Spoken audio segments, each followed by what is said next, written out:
Hey, welcome to 23 Degrees Sideways.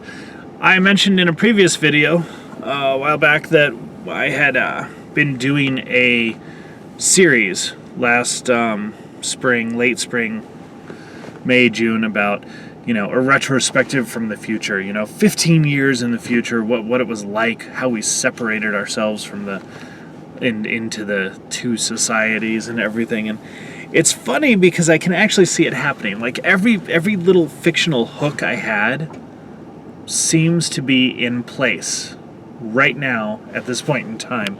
And it's kind of funny to me because I went through in late January, early February. I talked about the panics, the fistfights in stores, people losing their jobs, the schools closing. I talked about all this stuff. I actually got kicked off of some social platforms because of talking about this. I was a doomer and I was horrible.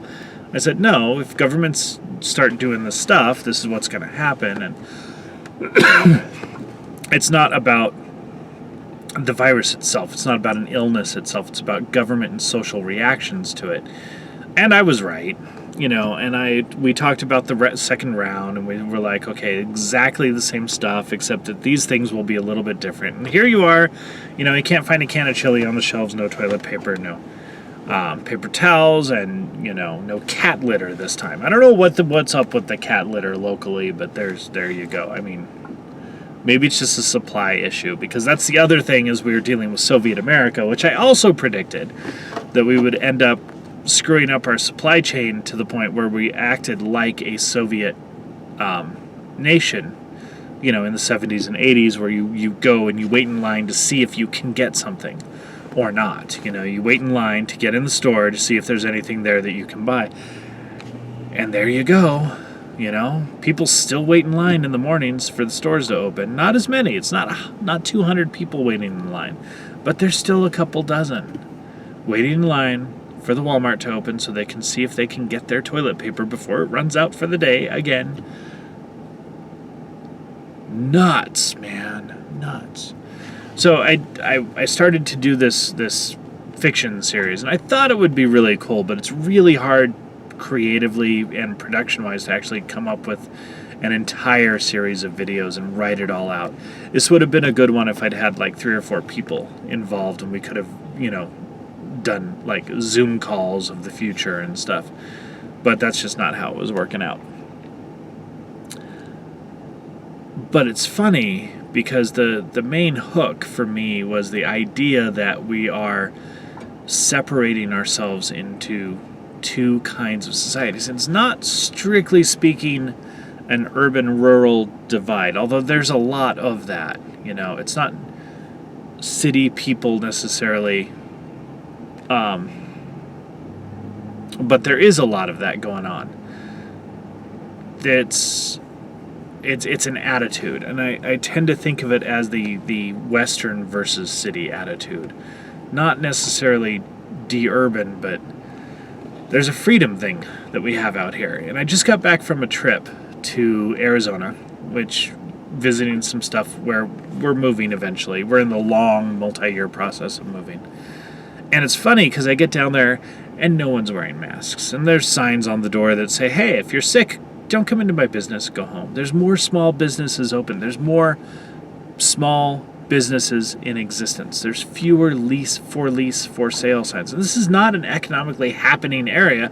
It's just that they haven't locked down, I go outside, go onto the porch, at an RV park where I'm looking for a storage unit to rent. I want to rent in a more secure facility than a storage yard, because storage yards are known to be storage yards, right?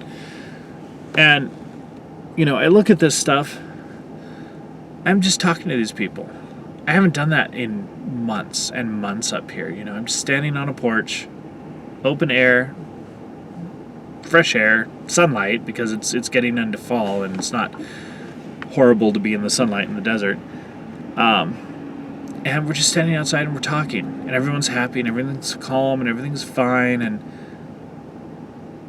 it's it points out this difference, okay, that you don't do this in cities, but more to the point, you don't do this in lockdown areas.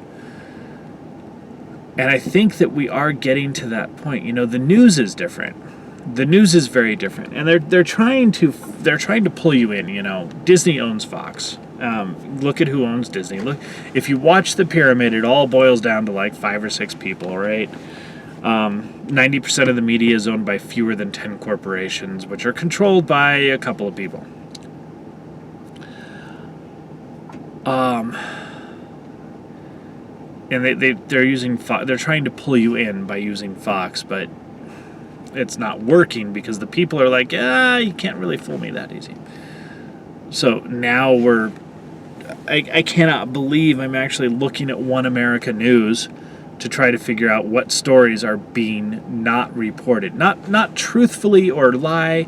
It's not about fake news. It's literally what news stories are not allowed to be reported. What stuff is not reality, you know. Unpersoning. You know, they're uneventing stuff. Instead of unpersoning, they're uneventing events. And so I have to go to all these weird places to see if stuff is actually happening. And I look at it, and then I have to go dig it up and look and see how much of it is conspiracy and how much of it is exaggeration, how much of it is true, because there's always the nugget of truth, but I can't get that nugget of truth to be reported by anyone else, including Fox at this point. You know, you're using Breitbart and Daily Caller. Daily Caller won't even report everything. It's, oh, wow. Anyway, we have this division in news sources. We have this division in information. We're starting to divide the internet. We're starting to look at a wild net, an actual alternative internet for people who want real information that's not corporate. And, you know, right now, I don't know how long this is going to last, but right now the corporations control what used to be the alternative movement, the free speech movement, what used to be. Okay, so all the people on the left who want social justice have abandoned the ideas of independent thought, and they're full on pro-corporate. Okay, as long as it's not independent capitalism, as long as it's oligarchical capitalism, controlled by the movements, the few elitists, the transnationals, they're okay with it. They're fully down with it. The thing is that there's no independent thought. And I'm a little weirded out by that, but currently that's where it stands, okay? It's to quote stuff from the 80s, and it's just from the 80s because that's just when I was a younger rebel, teenage rebel. You know, to be punk right now, you actually have to like go buy a gun and shoot pistol matches. Like that's actual rebellion right now. You know? Go to a picnic. It's literally punk to have Thanksgiving. It's also conservative. It's a right-wing conspiracy. It's a right-wing protest to have Thanksgiving at all. So here we have, you know, this fictional thing I was creating, and it wasn't supposed to be completely fictional. I thought that it would be a little bit of a warning or a dramatization of what I saw happening, but I did not expect it to happen to the degree that it already has. You know, I literally can go to a different region. You know, the northern strip of Arizona is a good example, but there's also some places in New Mexico and Texas and Colorado. I'm hearing from people. Idaho, the Panhandle, and there's literally a different country, a different society, a different nation, a different set of things going on, and we are at the point where that includes respect for and following various laws. There are federal regulations that no one's going to follow. You know? That's kind of crazy. We're right up there. And it's really weird. And it's wonderful and glorious and makes me so happy. Because we're not all going to sink into this crazy anthill. And I love it. I love it, and I got to get full-time out there and be with the happy, free people. And it's so much happier. But, yeah. It amazes me how far we've gone down that road just this year. Just in the course of 9 months or so.